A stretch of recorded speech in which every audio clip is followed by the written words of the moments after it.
was a time of peace.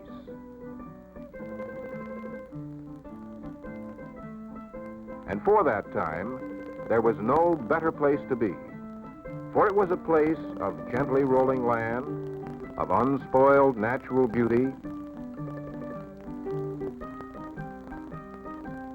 where a man had room to stretch out his arms and where he could put in a good day's work.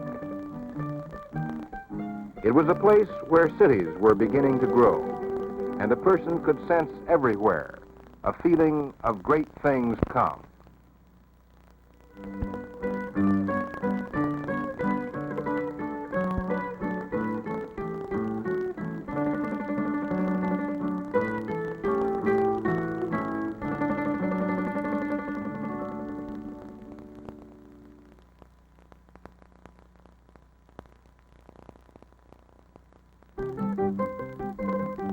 San Jose in 1922 seemed ready to burst with progress. The man who best expressed its spirit of optimistic boosterism was, appropriately enough, the manager of the Chamber of Commerce, Roscoe D. Wyatt. Envisioning his city as the future hub of a vast urban and agricultural complex, Wyatt produced a motion picture to let the rest of the world know of the wonders of the Santa Clara Valley. What Wyatt was seeking in 1921 was a trickle of newcomers for the Santa Clara Valley. What the valley got in the years that followed was a flood. This is a record of what it was like before the flood. This was the time of the valley's transition, as it changed direction from a country of fertile orchards and sleepy towns and began picking up speed down a new road. The direction that road would take at its first turning was pointed out many years before by a Frenchman named Louis Pellier, who, in 1856, surmised that the soil and climate of the valley were ideal for the growing of prunes.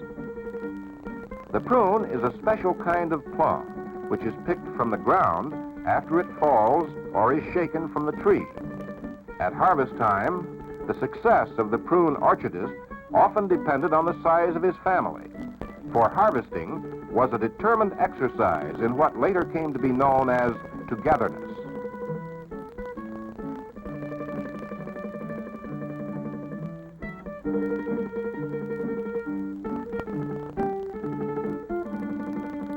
But a prune is not a prune until it's dried, and transforming the plump fruit into a wrinkled delicacy took both hard work and the cooperation of the bright sun of the valley. A sun which was always predictable. Well, almost always. This was the time every year when weather forecasts were the only news of any interest.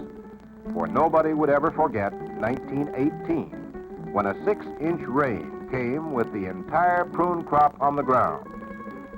And every corner of the valley, as one resident recalls, smelled like a distillery in distress. 40 pounds to the box, 50 boxes to the ton. A good prune packer in 1921 could make $2 or $3 per 10-hour day, carefully placing one layer of choice prunes in the box. The remainder was filled by machine. In less than 60 years, by 1915, the Santa Clara Valley was producing more than 1/3 of the world's prunes. Prunes were the largest orchard crop, but apricots were and still are important to the valley. They were put through a process called sulfuring to disinfect the fruit. And when they were pitted for canning by fast-moving female fingers, the pits, as well as the fruit, were saved. The hulls of the pits were sold for fuel. The kernels were sacked and sold, mostly to Germany, where they were used in the manufacture of prussic acid, an incongruous byproduct of a delicate fruit.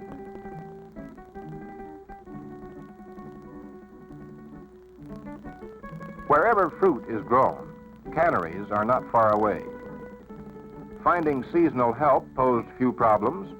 Most of the women returned to the same jobs year after year, mostly to pick up extra cash for the family, but also convinced that the entire industry would collapse without their help.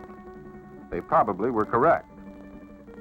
In a way, it was also a social occasion, for tongues could move almost as quickly as hands, and the hands never stopped. For good reason. Everyone was paid on piecework rates.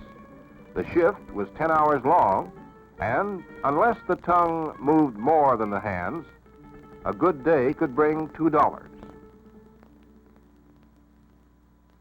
The bounty of the Santa Clara orchards seemed endless.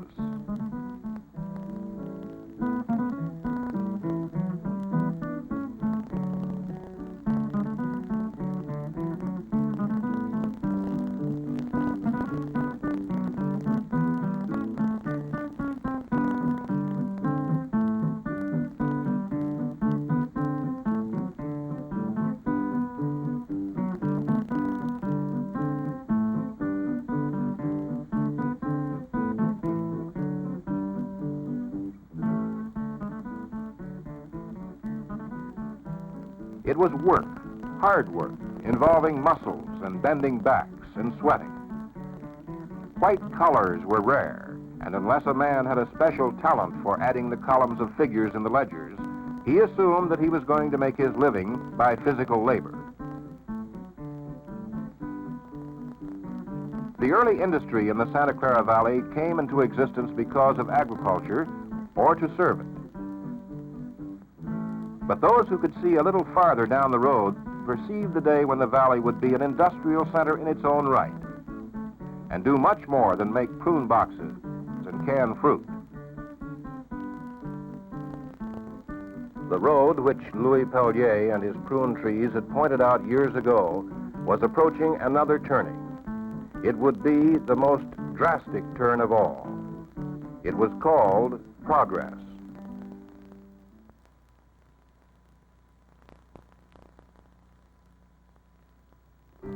After 6 days of physical labor, what did they seek on the 7th? Relaxation?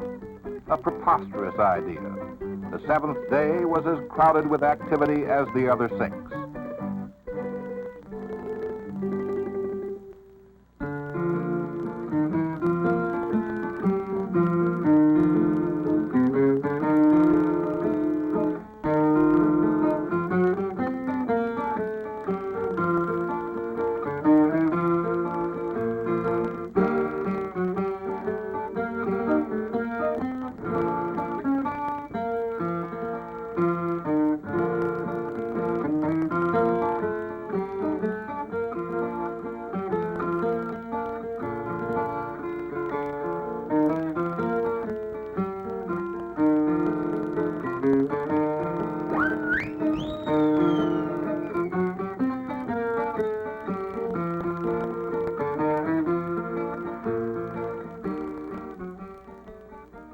There was so much to be done, so many places to see, so much of good living to taste. And even though transportation had been modernized beyond belief, there still wasn't time to do it all. If you lived in San Jose, of course, you went to Alum Rock Park. For the youngsters, Alum Rock Park was a wonderland of pleasures. There was a death-defying slide which warmed the seat of the pants, a thrill which even some grown-up kids couldn't resist. There were those, of course, who preserved their dignity and their magnificent mustaches under all circumstances. You had to hurry to get it all done. The swings were important, of course, but hardly anything compared with the wonder, the tingling mixture of movement and sound created by the merry-go-round.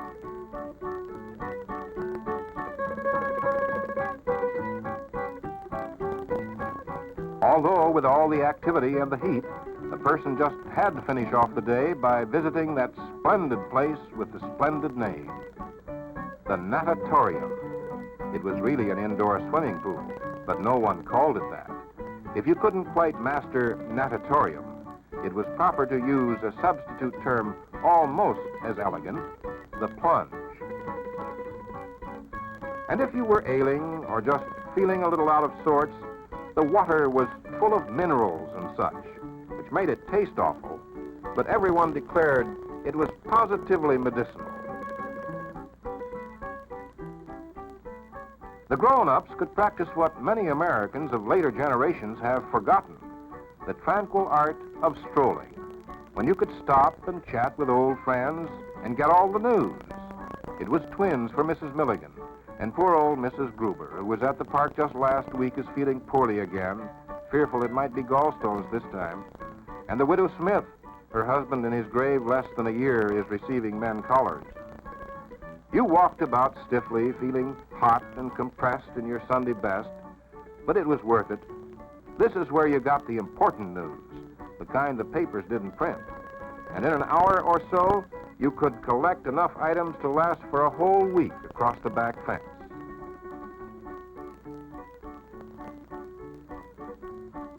But most of all, what Alum Rock Park did was provide balm for the spirit, a feeling of beauty and space away from the crowded confines of the city.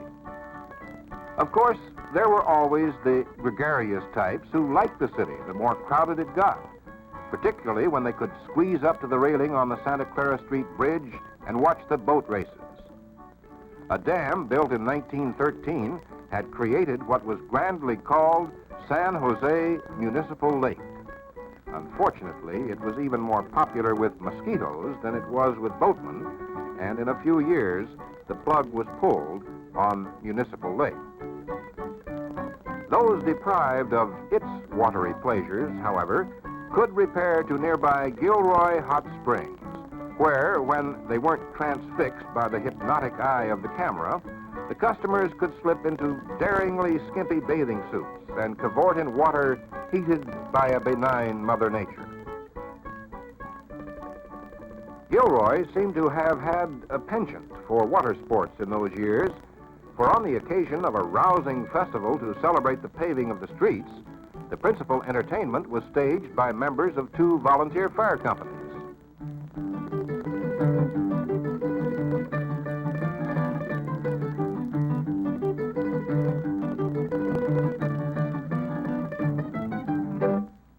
Surely it was entertaining, but it must have caused more than one sniff of superiority in Saratoga, where the Blossom Festival, an annual tradition staged by Sunshine Williams, concentrated on culture and beauty.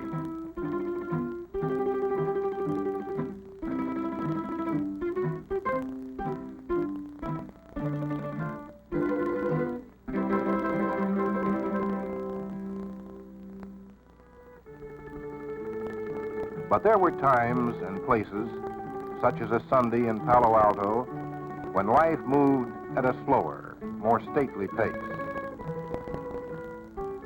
When there was time to stroll through the Palo Alto Circle. Who, on this day, in this place, would have argued for an instant with Roscoe Wyatt when he said, "In this valley of heart's delight, you will find life pleasurable, toil honorable, and recreation plentiful."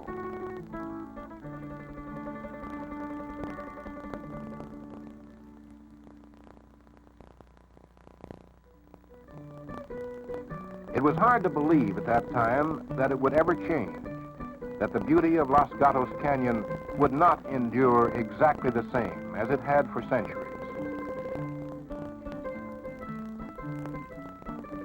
But the scent of change, so faint at first, was in the air. The scent of gasoline and oil and rubber tires. In 1854, Los Gatos was only a flour mill. By 1867, it was listed as a post office 10 miles south of San Jose. And in 1887, it became an incorporated city. Now, it was only minutes away from San Jose by speedy electric car on the interurban. And in Santa Clara, too, progress was no stranger. Certainly, no town had a machine more modern than the new Seagraves fire engine, which by some mechanical miracle started its engine automatically when Charlie Gordon blew the fire whistle at the city water and gas plant.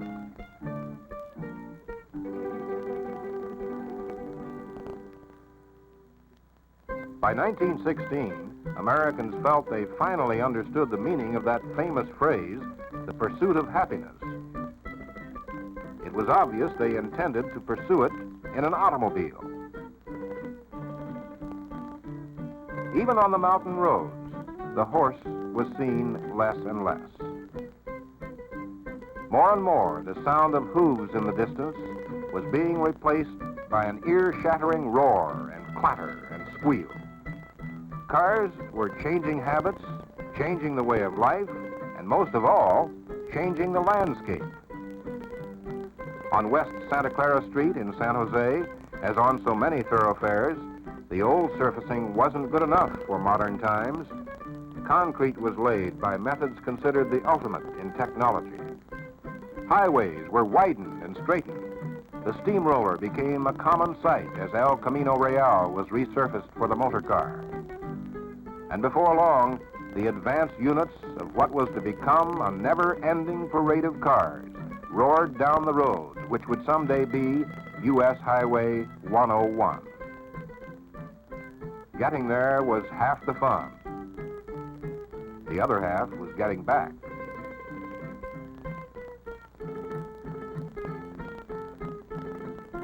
Motor vehicles started coming in all sizes and shapes and performing all manner of jobs.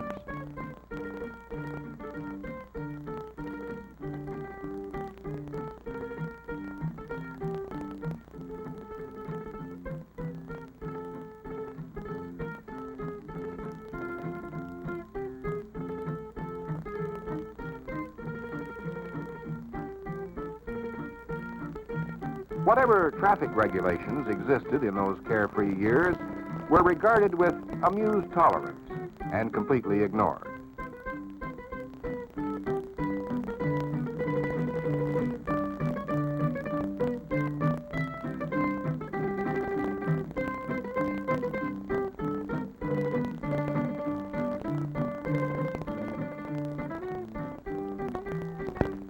Somehow, each driver seemed to get to where he was going, or decided instead to go where he was getting to.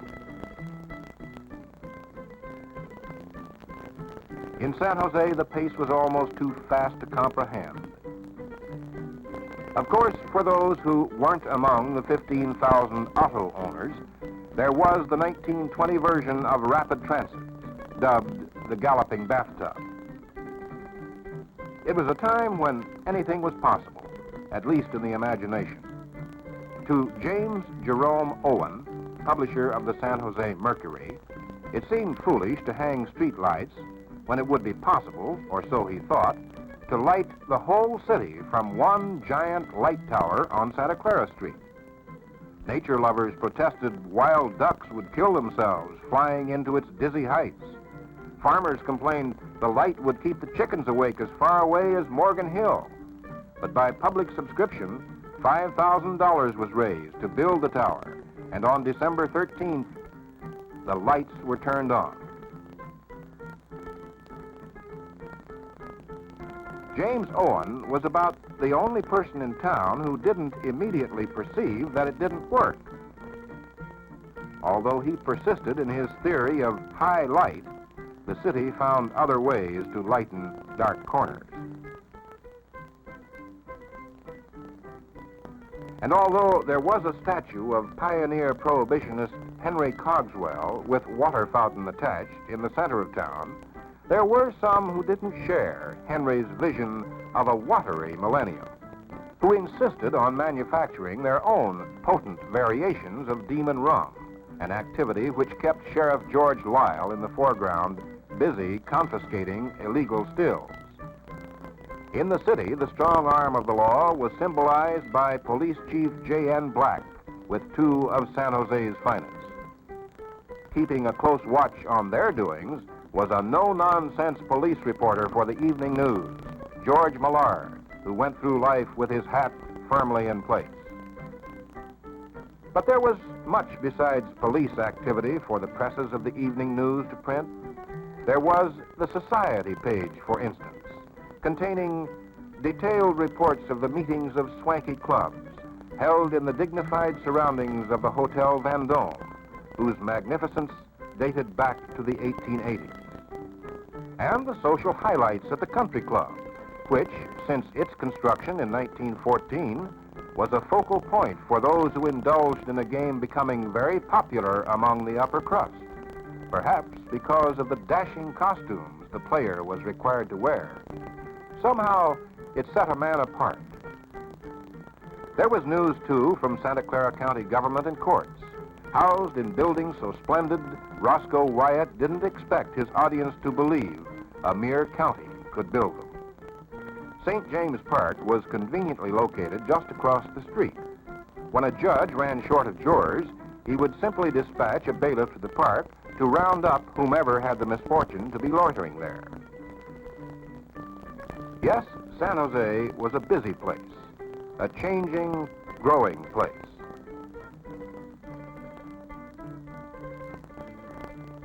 Seen from the windy cockpit of Johnny Johnston's airplane, it was easy to observe even then that the city was beginning to show symptoms of what a later generation would call urban sprawl.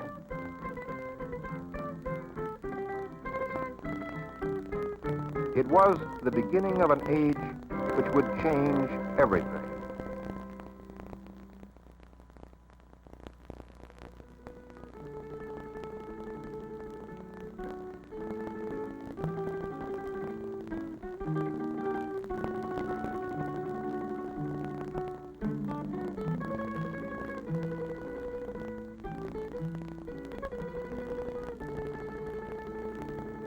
Every Chamber of Commerce man has a license to exaggerate, and Roscoe Wyatt did not hesitate to exercise his license.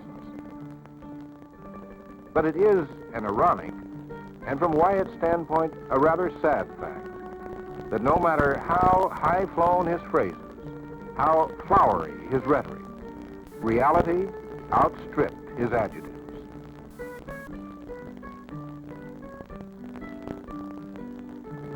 Roscoe Wyatt's glowing report to the world, designed to bring growth and prosperity to the Santa Clara Valley, was a masterpiece of understatement in a way he never suspected or intended.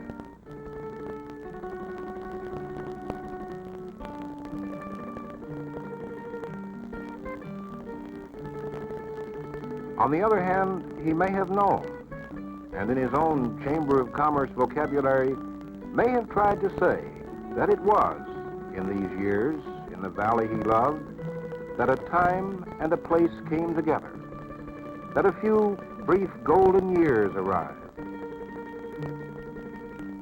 an instant in history which would flash by before any man could grasp its magic.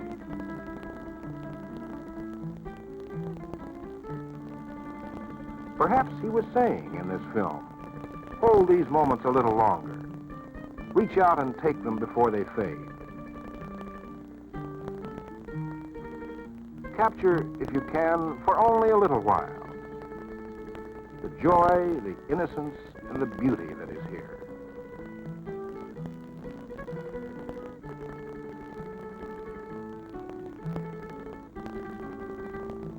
For it did exist once. There was such a time, and in that time, there was no better place to be.